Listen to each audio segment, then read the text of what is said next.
एक बार राम अपनी सभा में बैठे थे कि एक सेवक ने आकर कहा, हे महाराज, आपका वृद्ध मंत्री सुमंत स्वर्गगामी हो गया। उसकी पत्नियां सती होने हेतु आपकी आज्ञा मांगती हैं। ये समाचार सुनकर श्री राम जी एक रथ पर आरूढ़ होकर सुमंत के घर गए। वहां पहुंचकर उन्होंने सुमंत की जन्म कुंडली मंगाई और उसे पंडितों को दिखलाया। उसे ये ज्ञात हुआ कि 9,999 वर्ष सुमंत की कुल आयु थी। उसमें सब तो व्यतीत हो गए, अब केवल 9 दिन शेष रह गए हैं।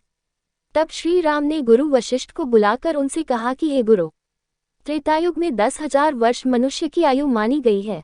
इस नियम से यमराज ने मेरे राज्य में मेरा अपमान किया है। जो इस नियम की अवहेलना की है, ज्ञात होता है वह मेरे द्वारा दंडित होगा, क्योंकि मेरे इस मंत्री की आयु में अभी 9 दिन शेष हैं। फिर यमराज ने क्यों इन्हें अपने यहाँ मंगा लिया है? अतः अब मैं यम को बांधकर यहाँ ले आता हूँ और सुमंत्र को जीवित करता हूँ। वशिष्ठ जी से ऐसा कहकर श्री रामचंद्र जी गरुड़ पर जा बैठे और धनुष टंकार करते हुए यमराज की संयमिनीपुरी की ओर चल दिए। मार्ग में देखा तो यम के दूत सुमंत को बांधे लिए जा रहे थे। दृष्टि पड़ते ही राम ने दूतों को मारकर सुमंत को छुड़ा लिया। इस पर यमदूतों ने विनयपूर्वक कहा कि हमने आपका क्या अपराध किया था कि जिसके कारण आपने हमारा यह अधिकार छीन लिया है? राम ने कहा कि अभी इसके जीवन के 9 दिन शेष है, फिर तुम लोग इसे कैसे बांध कर ले जा रहे हो? जब इसके दिन पूरे हो जाएं तब सानंद इसे ले जाना। राम की बात सुनकर यमदूत बोले, राघव, इसके जन्म की कथा अपूर्ण है। जब यह जन्म लेने लगा था तब माता की योनि से सर्वप्रथम इसके दोनों हाथ और मस्तक बाहर निकल आए थे। तदनंतर 10वें दिन इसके और अंग निकले थे। श्रेष्ठ मंत्रों से पंडितों ने इसकी रक्षा कर ली थी। इसी से इसका नाम सुमंत पड़ा था। तब जिस दिन इसके हाथ तथा मस्तक बाहर आया था, उसी दिन से आज तक इसकी आयु समाप्त हो गई। आप जो इसके 9 दिन बतलाते हैं, ये संदिग्ध है। अतएव हे राम, इसमें हमारा कोई दोष नहीं है। आपने व्यर्थ ही हमें मारा है। तब उनकी इस बात को सुनकर राम ने कहा, हे यम के दूतों, जिस दिन माता के गर्भ से इसका जन्म हुआ है, वही दिन इसके जन्म का दिन है। उसी दिन को इसके माता पिता तथा ज्योतिषियों ने इसका जन्मदिन अंकित किया है। अतः वास्तव में अभी इसके 9 दिन शेष हैं। तुम लोग जाओ और आज के 10वें दिन इसे ले जाना। उस दिन मैं अवरोध नहीं करूंगा। राम जी की बात को सुनकर दूत वहीं से लौट गए। राम जी भी लौटकर अयोध्या चले आए। राम सुमंत के घर आए। वहां उन्होंने सब लोगों को सुमंत के साथ प्रसन्न देखा।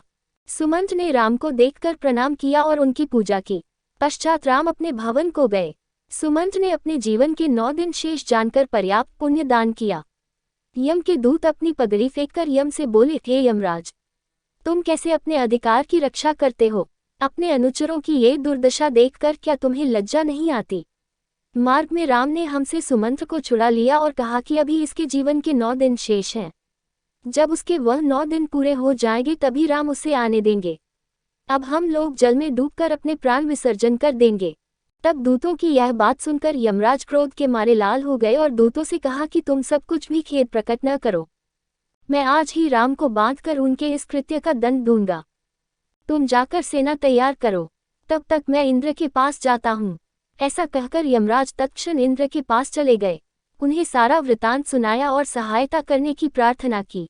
यम की बातें सुनकर इंद्र ने कहा कि हे यमराज, क्या तुम उन्मत्त तो नहीं हो गए हो? तभी तो भगवान विष्णु के साथ युद्ध करना चाहते हो। अब यही उचित है कि तुम अपनी संयमिनीपुरी लौट जाओ। राम का तुम क्या कर सकते हो? उनसे भयभीत होकर ही तो मैंने अपने यहाँ से पारिजात और कल्पवृक्ष, इन दोनों देववृक्षों को उठा दिया था। इंद्र का ऐसा वचन सुनकर यमराज अग्निलोक को चले गए और जब सहायता मांगी तब अग्नि ने भी वैसा ही उत्तर दिया। तब उन्होंने नैऋत्य, वरुण, वायु, कुबेर, ईशान, रवि, चंद्र, बुध, गुरु, शनि, राहुल, केतु तथा मंगल सभी से सहायता मांगी, परंतु यम को सबने इंद्र के समान कोरा उत्तर दिया। फिर यम लौटकर ब्रह्मा के पास गए। पातालवासी और सप्तद्वीप के राजाओं से भी सहायता मांगी, किंतु राम के प्रतिरोध में उनकी किसी ने सहायता नहीं की। तब क्रुद्ध यमराज अपनी ही सेना लेकर राम के साथ युद्ध करने अयोध्या को चले। यमराज एक विशाल भैंसे पर सवार थे। वहां पहुंचकर उन्होंने चारों ओर से अयोध्या को घेर लिया, जिसमें 9 द्वार थे और उनके चारों ओर 9 खाया खुदी हुई थी। कितनी ही तोपें वहां लगी थीं। उसके उत्तर की ओर सरयू नदी बह रही थी। नाना प्रकार के महलों से युक्त वो पूरी पताकाओं से अलंकृत थी। यमराज के द्वारा अयोध्या को घिरा देख राम ने लव से कहा कि तुम यमराज से युद्ध करने के लिए जाओ। दुंदुभी की आवाज के मध्य लव रथ पर आरूढ़ होकर अयोध्या के बाहर आए और यमराज के साथ भयंकर युद्ध करना आरंभ कर दिया। लव के बाणों से घायल यमराज के करोड़ों अनुयायी धराशायी हो गए। सबको मरा देख क्रोधित यमराज लव के साथ भयंकर युद्ध करने लगे। उन्होंने लव के रथ, सारथी, धनुष, कवच और मुकुट को शीघ्र ही काट डाला। इससे लव को क्रोध आ गया।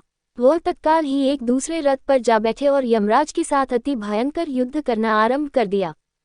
लव ने अपने बाणों से यमराज के भैंसे को मूर्छित करके पृथ्वी पर गिरा दिया। फिर शीघ्र ही 100 बाणों से यमराज पर प्रहार किया। तब यमराज ने अति क्रुद्ध होकर लव पर यमदंड का प्रहार कर दिया। यमदंड को देखकर लव ने ब्रह्मास्त्र चला दिया। वह देख यमदंड लौट पड़ा। यम व्याकुल होकर भाग चले। काल के समान ब्रह्मास्त्र उनके पीछे चला। इससे सूर्य को यह ज्ञात हुआ कि अब यमराज बच नहीं सकते और इस प्रकार अब मेरा पुत्र यम मारा जाएगा। तब सूर्य स्वयं रथ पर बैठकर लव के समीप आए और उनसे विनती करने लगे। अस्त्र को लौटाकर यम को बचाने की लव से प्रार्थना करने लगे। सूर्य ने कहा, वत्स लव, तुमने इस अस्त्र को चलाया है, तुम ही इसका निवारण कर सकते हो। तुम ही हमारे ही वंश में उत्पन्न हुए हो और यम भी मेरा ही पुत्र है। तुम अपने पूर्वजों को क्यों मार डालना चाहते हो? यदि एक पुत्र मूर्ख हो जावे तो क्या उसके साथ सब मूर्ख हो जावें? संग्राम से पलायन किए हुए शत्रु की वीरगण रक्षा ही करते हैं। इस प्रकार जब सूर्य ने बहुत प्रार्थना की, तब लव ने ब्रह्मास्त्र का संवरण कर लिया।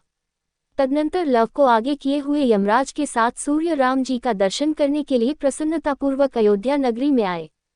ये देख देवताओं ने हर्ष से अपने अपने वाद्य बजाए। लव पर फूलों की वर्षा की। लव ने जाकर राम जी को सादर प्रणाम किया।